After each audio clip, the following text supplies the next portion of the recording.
Welcome to Sevier Heights. If it's your first time with us online, we're so glad that you dropped by. And if you're here to watch a past message, you're in the right place. If you have questions about giving, next steps, or you just want to learn more about who we are, click the link in the description or just visit us at sevierheights.org.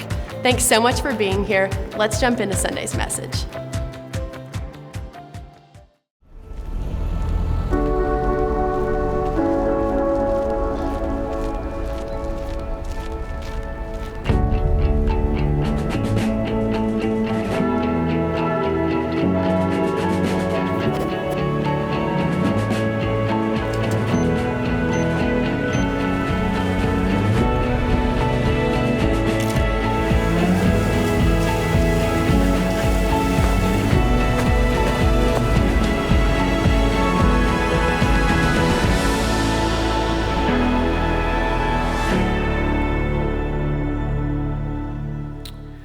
Week 4, and Lord willing, not next week, but next week after that, we'll wrap up this series. And today what I want to do is I want to talk about a little bit of a mystery, like something that's strange. Now, to set it up, how many of you guys liked mysteries growing up as kids, like cartoon mysteries, television mysteries, like Scooby-Doo mysteries, right? Perry Mason mysteries, anybody in here like that? The old school Perry Mason, right? How about A-Team mystery? That was kind of a big one for me, all right? And then how many people in the room like current day, I guess it's dated now, but the Sherlock Holmes mysteries? I really loved it, all right? I want to talk about something that is super strange, and yet as we press in, we're going to look more into the answer behind this today. How is it that a couple that has fallen deeply in love, been together for a while, can finally get to that day where they stand in front of everyone at an altar, face each other, exchange a series of vows in the presence of friends and family, and then make a covenant, like swear together that they will love each other for the rest of their lives. And then like 5, 10, 15 years later, they can't stand each other. Like, it's a mystery, isn't it? You think about it, the person they used to love the most is now the person they despise the most. And now that they're no longer together, imagine you're talking to one of them and the name of the other gets brought up. You ever noticed how typically they cringe? Or oftentimes they lock up in the conversation because they don't have anything nice to say. Or you kind of watch their caller. Notice the face starts to flush. You know their blood pressure is starting to climb. All because of the name of that other person. They were in a good mood, and now the mood changes. And everything in them, as you talk about the situation, even if it's just a hint, they want to tell their side of the story. It's kind of strange, isn't it? Like that it started here with a promise till death do us part, and now it's at that point. Or imagine this. Imagine we have a couple that's been married and they're going through a divorce. And as you press into them, you recognize, okay, they can't stand each other, total disdain, right? It's done. But if you were to press into the guy and I said, hey, do you think there's any chance maybe a year from now, 2 years from now, you might meet another woman and there's a chance that you'd fall in love with her and the two of you might possibly get married? And he's like, you know what? I guess it's possible. And then if I had the conversation with the lady that was formerly in the marriage, and I said, hey, is there any chance you think like from a year or two from now that you'd meet another guy and possibly you could fall in love with this person and possibly get married? And she's like, yeah, I guess so. And you're thinking about the remarriage part and complications of divorce. And what if I spoke up to both of them and said, hey, guys, come here for a second. I've got an idea. What if the two of you got back together, fell in love with each other? It'd be so much easier, so much cheaper, so less complicated. And they'd look at me and say, it's not that simple. And they're right, correct? It's not that simple. Well, today I want to explain why it's not that simple. Throughout this series, up to this point in this marriage series, we've looked at a question that's been pressing every week. And the question was this: is it possible for two people to be married happily ever after? And everyone in this room is dying to get married if you're not already married. And even if I told you it's not possible, you'd try anyway, right? because it's wired in us. Meaning we still think it's possible, and we like to think that we're a candidate for this to take place. Meaning there's more than just having a teammate. There's more than just having a roommate. There's more than a close friend, more than golf buddies, more than anything. Like, it's in you and it's in me to think it's not just possible, it's probable. Two people can get married and stay happily ever after married. And I think that I'm a candidate for that. We've understood in these last few weeks that God planted that inside of you. God wired it in us. He created marriage. He created us. And it's wired in us to have this beautiful companion, a lifelong companion for an intimate relationship. And we talked the second week about this in the series, and we said one of the ways that we make this possible is by learning to make love a verb. Jesus said it clearly in John 13. He said, a new command that I give you. And that is to love one another. In the same way that I loved you, I want you to love one another. And we saw that Jesus, he took the word love that we typically throw into a noun, like you fall in this, fall out of that, like it's a bed or a couch, and he turned it into a verb. He said, look, I want you to do love with each other in the same way that you watch me love you. And that second week we looked at, okay, how did Jesus love us? And we looked in the book of Philippians, and we saw last week the way that Jesus loved us playing out in a practical sense.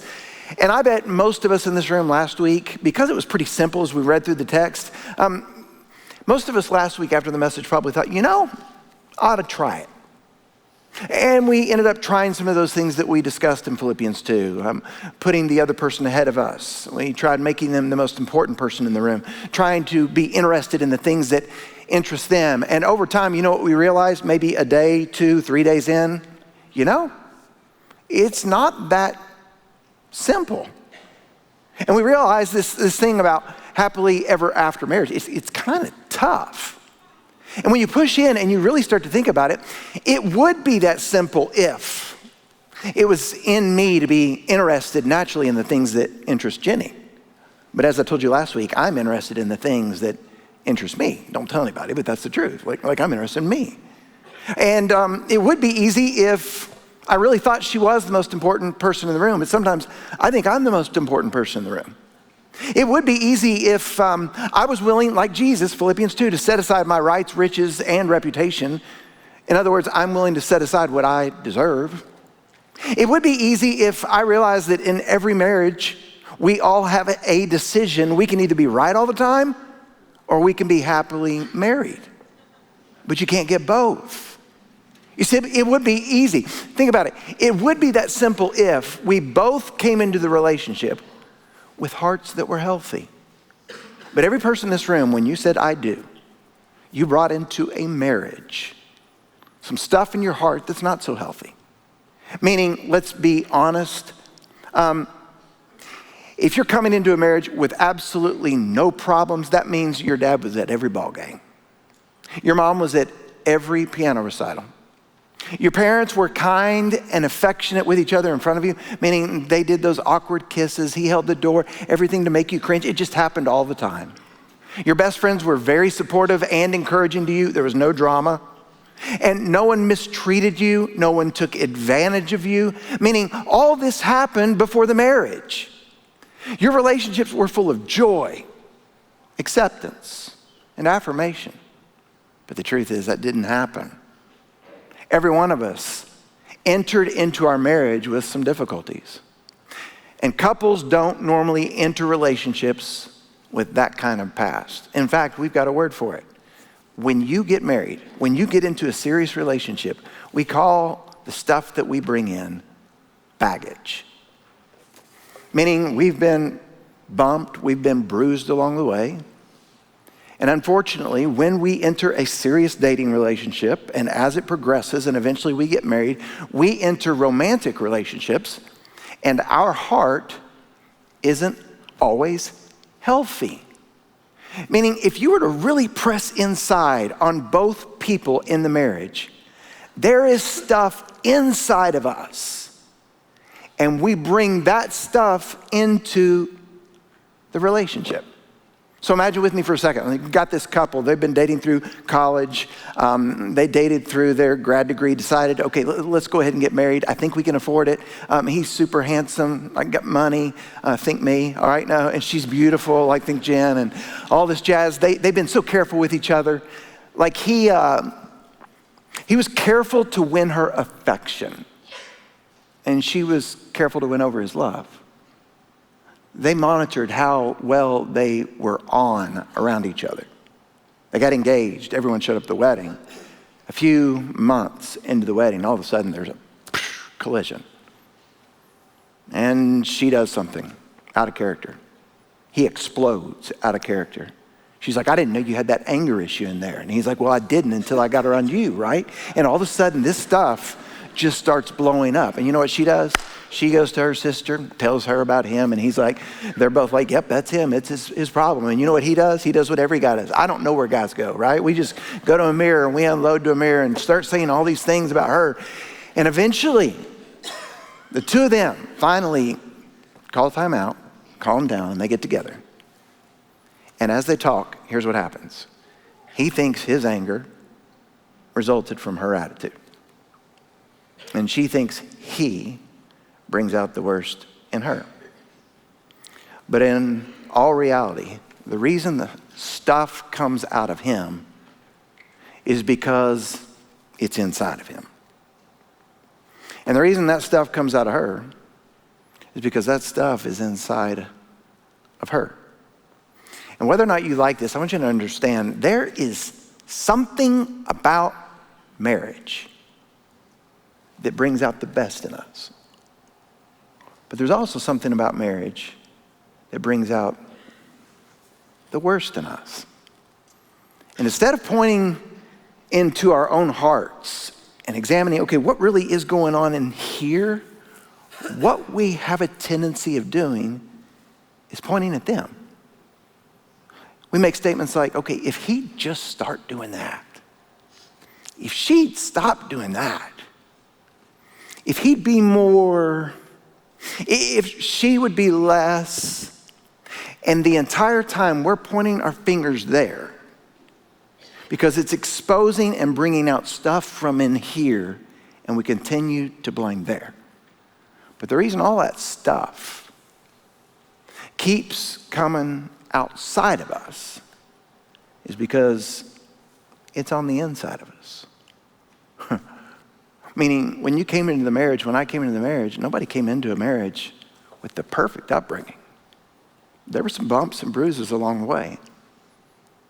And in so doing, there was some damage done to our heart. And the heart has this way of showing emotions. And I'm going to tell you, you could probably say amen here. We don't do it much, but here you go. Nothing brings that stuff out like marriage. Can I hear an amen from the couples? All right? So the question is, what in the world do we do about this? I want to talk about that today in particular by looking at a passage of scripture. If you got your Bibles, open to one chapter, Proverbs 4. If you felt like this later, you ought to go read Matthew 15 because Jesus, in a message, teaches the same premise as Solomon in Proverbs chapter 4, but he breaks it down in different angles. And today I want us to look at Solomon, his words, because it's just one simple sentence. And what Solomon is going to get at is that you and I ultimately have to monitor what's going on in here. Because understand this, our tendency in a marriage, by the way, we could break this down in lots of ways. In a friendship, in a roommate situation, on a team situation, at work, our tendency over and over, but we're talking marriage, is to point fingers over there, their behavior. But what Solomon's going to do is he's going to ask us, no, I want you to look in here. Look at Proverbs 4:23. He says this, above all else, which literally means what I'm about to tell you, Solomon says, is more important than anything else I'm going to tell you. Now, this guy writes one of the most practical collections in the Old Testament, just wise living, the book of Proverbs. He also writes the book of Ecclesiastes, one of my favorite books about the meaning of life apart from God. He's like, I can't find it. He writes a beautiful book on marriage called the Song of Solomon. In his collection of works, in his leadership style, He would write, he would teach on leadership. He would teach on sex. He would teach on handling finances. He would teach on conflict. He would teach on learning. He would teach on how to get old and to age properly. And he's like, look, when I type this, when I write this, above all else, meaning as you guys read this, it's more important what I'm about to say than anything else I've said. He continues, above all else, guard your heart. Meaning pay attention to what's going on in here. Because what's in here, the heart, is the seat of the emotion. So guard it. Protect it. How about this? Inspect it. Now, if I asked everyone in the room right now, okay, what is your strategy or your plan for guarding your heart? Many of us would say, never crossed my mind. Never thought about it. I don't really have a plan, right? If that's the case, then we probably got to pay close attention to what's going on. Because Solomon is telling us we need a plan, we need a strategy. The wisest man in the earth, as a humanly speaking, makes a statement. Above all else, I want you to guard your heart. Now here's the problem. Unfortunately, we're not good at guarding our heart, but we're great at monitoring our spouse's behavior. That's why all the arguments, conflicts, especially at the Miller house, I'm pointing fingers. I'm going quiet because in my mind, I'm shifting the blame. Meaning we're great at noticing what they did or didn't do, what they said or they never said, but we're not so good at doing what Solomon said. Look in here. Now understand this, whether it's your spouse's behavior or the condition of your heart, Solomon's letting us know both are very important. Now let me tell you why they're important. In your relationship with someone, specifically in this case, your spouse, you want to feel a certain way.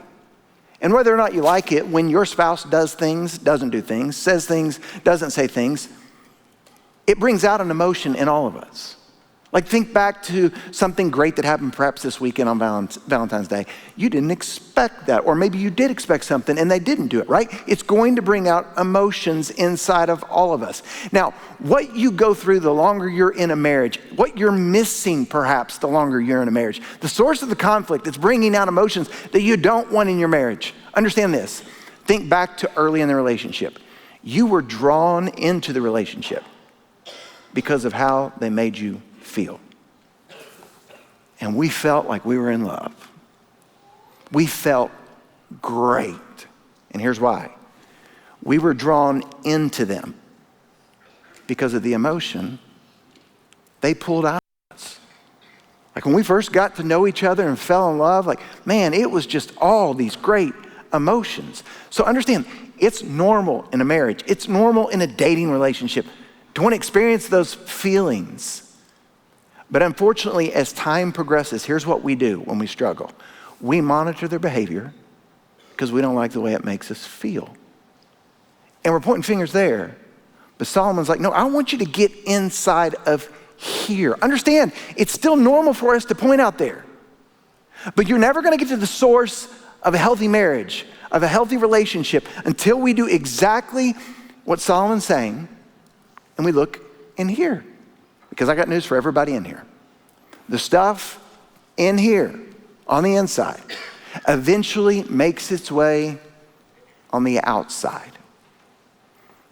And if you look around, our tendency is to blame the person who brought it out of us.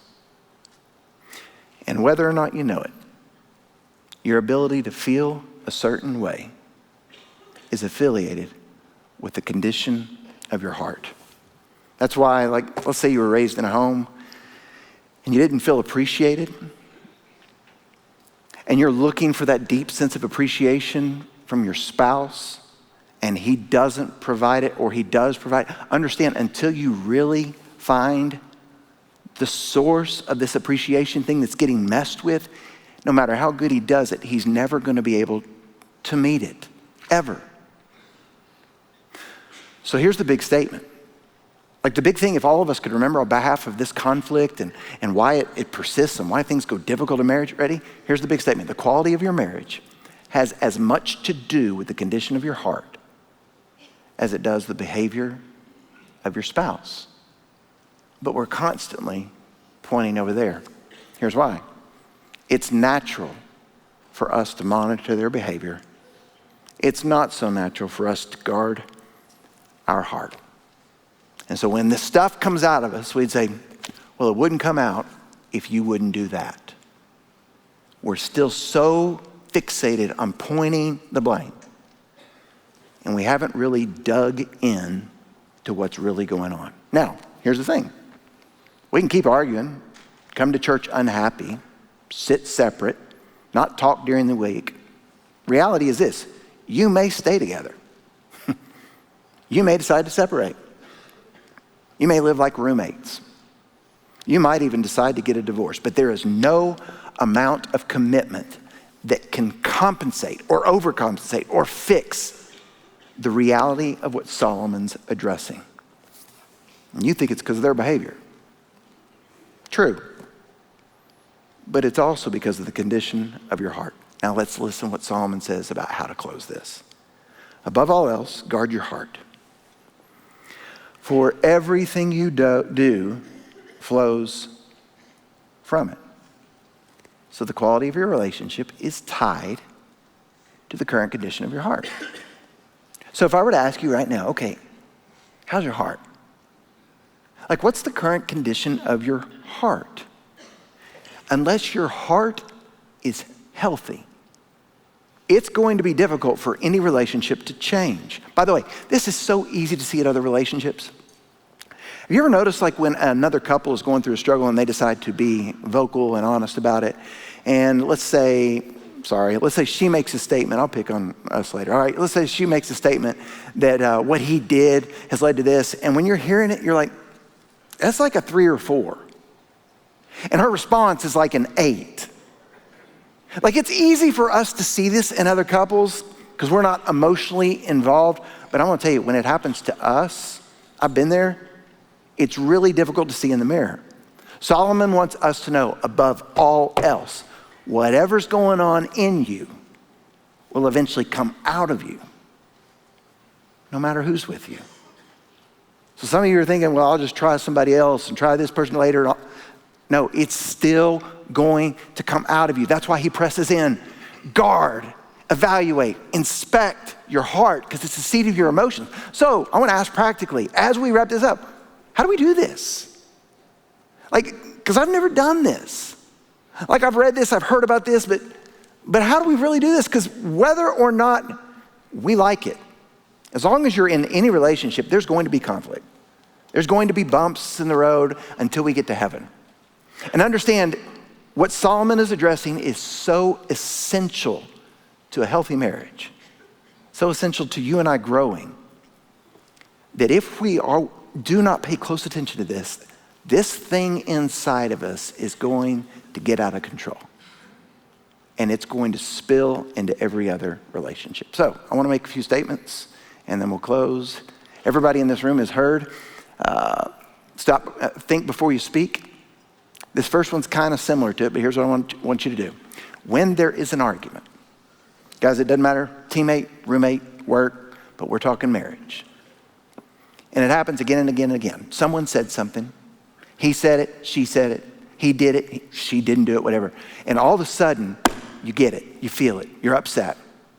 Number one is this: stop and think about what you're feeling before you speak. That's hard. It's going to require some discipline. But I want you to stop and think, okay, what is it that I'm feeling right now before I say something out loud? Guys in the room, let me talk to the men, because I is one, all right? Don't just say, nah, I'm ticked. I'm frustrated. I'm angry. We can do better than that when it comes to our vocabulary, all right? We're going to have to dig a little bit deeper and think more about how do we really feel. Honestly, ladies in the room, you're good at this. Some of the guys will say, well, it's because they're more emotional. Let's say they're more emotionally intuitive, okay? Let's think through words that could summarize in the middle of an argument when something happened and that person may not be aware. They may be aware. let's think about, okay, what exactly did this make me feel? Lots of feelings. How about this? Insecure, disrespected, jealous, picked on. You know, it made me feel unimportant, less than, a phony, betrayed, afraid, abandoned. It made me feel lonely, stupid. Gosh, makes me feel old. I can't help but feel the anger. I mean, I really think that's at the source. Left out, embarrassed, unappreciated, ugly, unlovable, a failure. You see all those words? And maybe some of those stood out for you right now as the feeling that's at the heart of the conflict that you go through. So what you're doing is, after it immediately happens or somewhere in the mix, before you start talking, think before you speak, right? Okay, no, when what just happened, this is how I felt. Or when what just happened happens, this right here is how I feel. And when you do this, when I do this, here's what happens. We're starting to expose and to bring out what's going on in here. Because understand, unless you do this, emotions like this stay buried. And they will stay buried until you bring them out. And we'll even disguise them as something else. But emotions like this can stay buried. Also, as long as they're buried, they grow. I'm telling you, it gets worse and it gets out of control. It'll cause you to do things you thought you'd never do. It'll cause you to say things you never thought you'd say. You're like, I can't believe I just said that. And when you start digging these emotions up, like the real emotions, they start getting exposed. And guess what happens? They start losing their strength. They become weak. And you know what happens? You won't believe this. Done it. You do that right, and even though it's triggered by their behavior, and I look and I feel, no, it's something going on inside of me, if I really inspect it and identify the source of what I'm feeling, here's what might happen. You sometimes realize it's on you as much as it's on them. Believe it or not, sometimes you might need to own this more than you thought. Believe it or not, you might even owe them an apology. Now, I realize this is mind-blowing. This is hard to imagine that we do this. It does not come natural. But as long as our emotions stay buried and we're constantly pointing at them as the source of our problem because it's their behavior, we're never going to grow in the health of a relationship. I'm afraid some of us don't do this. One, because we never thought about it. We haven't read this text. We've not paid attention to it. Number two, I think some of us don't do this because we're lazy. Number three, I think some of us don't do this because if we really did this, it would do away with our excuses. And we can't blame them anymore. It's got to come on us. So number one, before you speak it out loud, really pause and think, okay, what am I really feeling? Number two, ready? Find the right time and the right tone to share it with the person you love. Find the right time and the right tone to share it with the person you love. You know, in the heat of the argument, it might not be best right then. Especially if it's the same argument that keeps showing itself again and again and again. You might need to call a time and okay, can we really chat? And not about you. I just want to tell you about me. And make sure when you do it the right time, but also the right tone. Here's what you ought to say. Ready? I've discovered when this stuff happens, I feel this way. And say how you feel. Leave it at that. Meaning, you let them know in a loving, kind tone. Look, I'm not putting this on you. I'm just telling you perfect recipe for disaster, all this stuff. When I come into this relationship, I brought some baggage. I brought some stuff. And when this stuff happens, it brings that out. And all I'm letting you know, I don't think you knew this, but when that happened, this is how it feels for me. And then you let it sit there. Now let me talk to the other person that just heard this. When someone says this to you, it is not a criticism of you. It's them being vulnerable and honest. And it took a lot of guts for them to say it. And by the way, if when they say it, your reaction is some extreme emotion and you're frustrated, it's probably because you have something inside of you that needs to get addressed and exposed just as much. And so to the person that hears this, when they're vulnerable, let me tell you, there's 4 simple words to say in response. Ready? Here they are. Thanks for telling me. And you know what you followed up with? Absolutely nothing. Thanks for telling me. Meaning, don't do any of this. Well, you shouldn't feel that way, right? Or I'm sorry you feel that way. Or that's ridiculous. Get over it, right? Well, grow up. You should mature. No, all that's doing is stirring everything, and it's causing the person that's expressing their emotions to put them back down further. And the health of marriage is going to continue to struggle. Now, I just want to ask you a question. Do you see why Solomon makes sure to write this down? He's like, above all else, circle, underline, highlight. Above all else, guard your heart. Because everything you do flows out of it. So here's what I'd like to do today. Can we all stand together? And we're going to repeat a prayer together. Let's all stand. And I'm going to say this once. This may go on behalf of your marriage. It might go on behalf of a situation with a roommate, school, teammate, work. But primarily, this is for marriages. Ready? I'm going to say it once, then let's say it together. God, help me expose and overcome what's inside of me. Let's say it together. God, help me expose and overcome what's inside of me. Now say it one more time and mean it. God, help me expose and overcome what's inside of me. And here's why. The health of your marriage has as much to do with the condition of your heart as it does behavior of your spouse. Above all else, guard your heart. Everything, and I mean everything you do, flows from it. With heads bowed today, the challenge that we face is, will you start paying attention to the stuff that's inside of you that gets stirred up when he says or when she says, when he does, when he doesn't do? Would you pay close attention? Would you pause and reflect on what you feel when that happens before you act? What you feel before you say something? And when it's appropriate, will you have the courage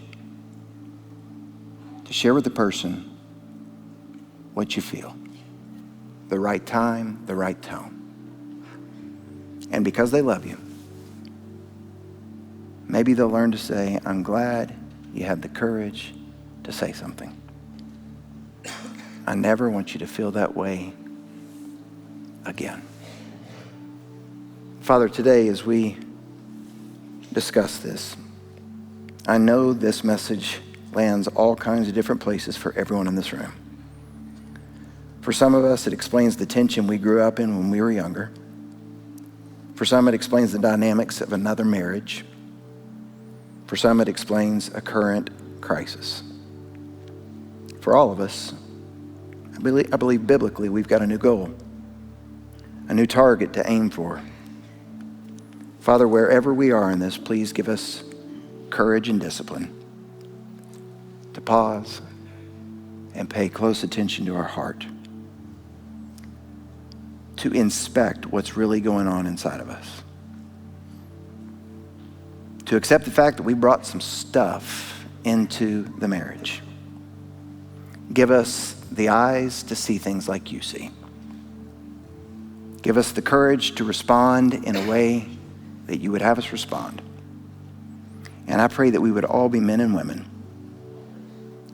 who have positioned ourselves to not only love you, but to love our spouse with a pure, clean, holy, guarded, inspected, and protected heart. And I pray this today in Jesus' name.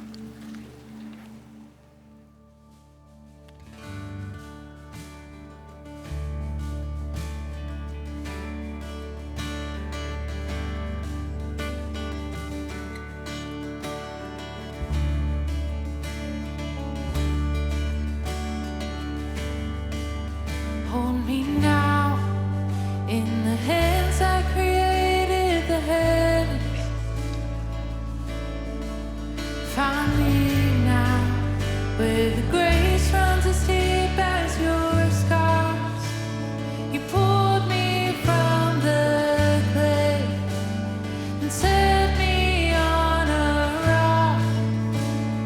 Call me by your name. Make my heart whole again. Lift it up, and my knees know it's all for your glory. That I might stand with more reason to sing than to fear. You pulled me from the clay and set me on a rock. Call me by your name and made my heart whole again. So here I stand, I surrender and need you now. Hold my heart now and forever. My soul cries out. Once I was broken, but you let my whole heart through. Sin has no hold on me, 'cause your grace holds me now. And that grace owns the ground where the grave did. Where all my shame remains, left for dead in your way. You crashed those age-old gates. You left no stone unturned.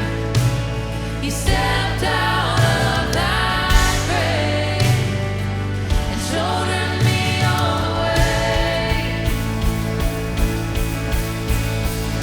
So here I stand, I surrender and need you now. Hold my heart now and forever. My soul cries out.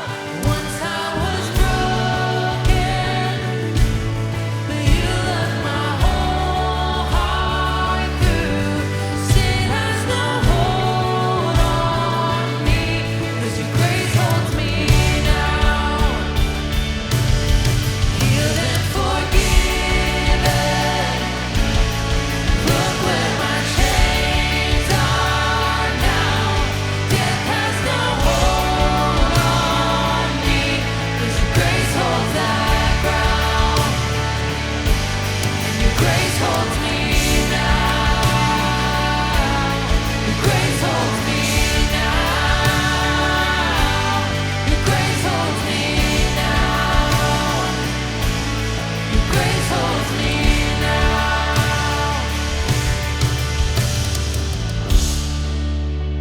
We serve a God who's so faithful and he's so full of grace that when we run away, our hearts are in other places. He's always there holding us. He's always there bringing us back into his heart. We can sing these words together with boldness. Let's sing. Here I stand,